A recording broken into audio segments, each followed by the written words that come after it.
सरकार की आमद मरहबा, दिलदार की आमद मरहबा। 12 रबियुल अव्वल जो ही जुलूस आहे जेको पटीदन स्टेशन खां निकितो आहे ऐं मुख़्तलिफ़ रस्तनि तां थींदो पंहिंजे पटीदन शहर जे चौक में पहुचंदो।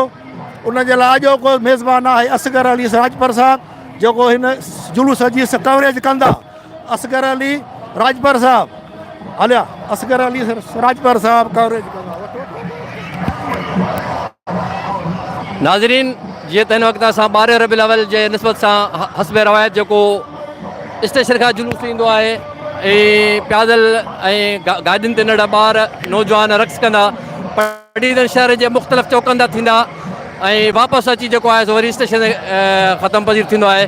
सो हिन वक़्तु जेको आहे सो जुलूस वॾे अक़ीदे एतिराम सां पटीदन शहर में दाख़िल थी चुको आहे। अवां नाज़रीन ॾिसो पिया था त नौजवान नंढा ॿार वॾे अक़ीदे एतिराम सां आक़ाए दो जा हज़रत मोहम्मद मुस्तफ़ा सल्लल्लाहु अलैहि वसल्लम जे मोहब्बत में गीत नगमा ॻाईंदा रक़्स कंदा इहे तव्हांजे साम्हूं अचनि पिया। तो नाज़रीन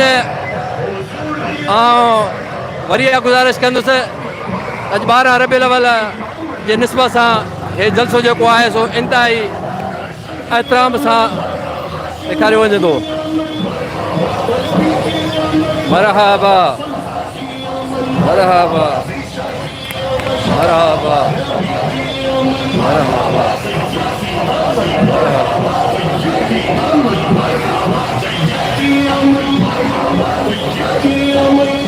दोस्तों, जीअं त आशिक़ाने रसूल अक़ीदे एतिराम सां हे प्रोग्राम जेको आहे सो रवाना रखियो पिया अचनि। हिन वक़्तु टाउन कमेटी जे साम्हूं हे जुलूस जेको आहे सो पहुची चुको आहे। हिकिड़ो जामे गफ़ील जेको आहे माण्हुनि सां मोहबत सां अक़ीदे सां भरियल आहे। अवां बिराह रास्त ॾिसो पिया त पोड़ा नौजवान ॿार केतिरे अक़ीदे एतिराम सां हिन प्रोग्राम में शामिल आहिनि।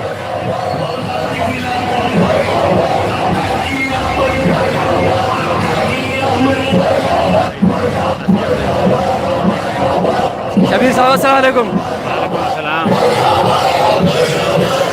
तव्हां ॿुधायो त तव्हां हस्बे रवायत हर साल जीअं हिन साल बि स्टेशन खां प्यादल हेसि ताईं आया आहियो हेॾे वॾे काफ़िले सां।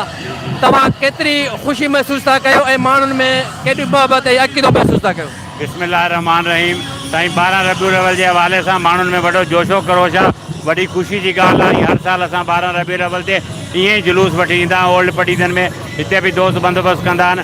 पोइ हितां फिरी करे वरी इहो जुलूस साॻियो पीर सादिक ते वेंदो आहे। माण्हुनि में वॾी ख़ुशी आहे। हज़ूर जी आमद जो ॾींहुं आहे। माण्हू हिन खे ईद जे त्योहार खां वधीक तरीक़े सां सुठे तरीक़े सां मल्हाए रहिया आहिनि। महिरबानी। नाज़रीन, जीअं त तव्हांखे ॾेखारियो पियो त केॾे अक़ीदे एतिराम सां ऐं जज़्बे सां हे काफ़िलो रवानो आहे। हिन वक़्तु असां सिटिंग चेयरमैन पटीदन टाउन जो राणा बाकर साहब खां कुझु पुछंदासीं। राणा साहब अस्सलाम वालेकुम। तव्हां पंहिंजे तरफ़ां ॿुधायो त हिन मुक़दस ॾींहं ते तव्हां पंहिंजे इंतिज़ामी तौर ते हिन हेॾे वॾे काफ़िले लाइ कहिड़ा बंदोबस्त कया आहिनि? बिस्मिल्लाह रहमान रहीम। असां साईं मुस्लमान आहियूं सभु अल्हम्दुलिल्लाह ऐं नबी जा उम्मती आहियूं। जेतिरी सॼे जहान खे ख़ुशी आहे नबी जी आमद जी ईअं असांखे बि आहे। अवां ॾिसो पिया था असां कल्ह खां वठी 11 ऐं 10 खां की त 10 खां 11 खां मुकमल रोड रस्तनि जी सफ़ाइयूं छिनकार लाइटिंग जो त हिते राति जो आहे कोन्हे पर सभु असां हिन लाइ बंदोबस्तु कयो आहे। चौक चौराहे ते मुकमल सफ़ाई कराई आहे।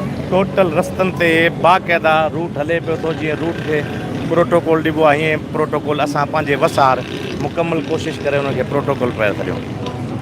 नाज़रीन, जीअं त चेयरमैन साहब जो चवणु आहे त असां पंहिंजे हद जे हिसाब सां तमामु जदोजहद कोशिशि सां सुठाई सफ़ाई ऐं हाज़रीन जे नाज़रीन जे साम्हूं इहा ॻाल्हि चवंदो आहे त हेॾे वॾे काफ़िले जो बंदोबस्तु कयो आहे। वधीक अव्हांखे ॾेखारींदा था हलूं त हिन प्रोटोकॉल में असां इंतिज़ामिया ऐं हेल्थ डिपार्टमेंट पंहिंजी टीम तश्कील ॾिनी आहे जेका अव्हांजे साम्हूं इंतिज़ामी तौर ते मोबाइल ऐं हेल्थ जे तरफ़ां हिकु एम्बुलेंस ॾिनी वई आहे। डॉक्टर खां हली पुछूं। हिम्मत कर थोरो।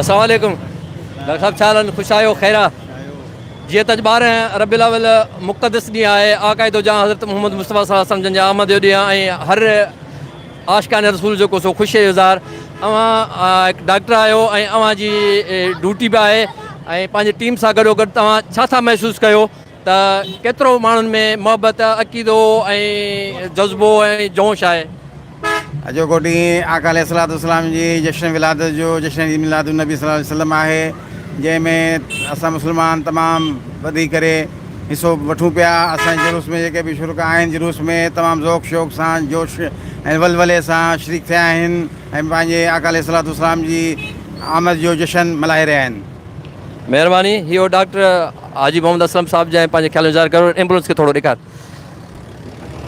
लाइव ॾेखार न हिनखे गाॾी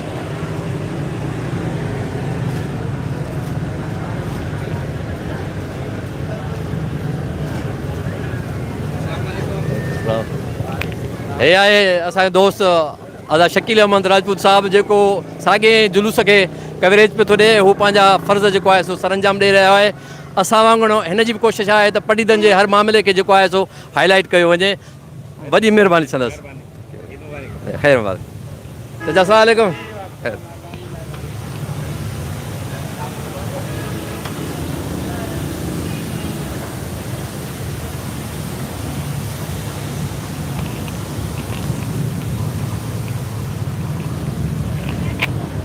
नाज़रीन जीअं त ॿुधाईंदो हलां त हीउ प्रोग्राम जेको आहे सो शहर जे मेन रस्ते तां थींदो ऐं पढ़ीदन पुराणे जे चौंक खां वरी ॿियो चौंक आहे हबीब चौंक उते जेको आहे सो ख़तो किताबत थींदी आहे उलमा इकराम जेके आहिनि सो उहो अव्हांखे 12 रबीउल अव्वल जे हिसाब सां पंहिंजा दर्स ॾींदा आहिनि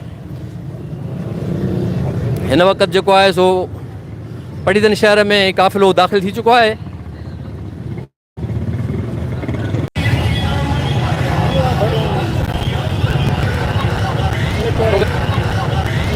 चयमि त अॼु नेटवर्क इशू थींदो त हूअं भरे पोइ माण्हू खणी भला महिनत करे चयमि त अॼु नेटवर्क इशू थींदो त हूअं भरे पोइ माण्हू खणी भला महिनत करे अपलोड करे रखी छॾींदो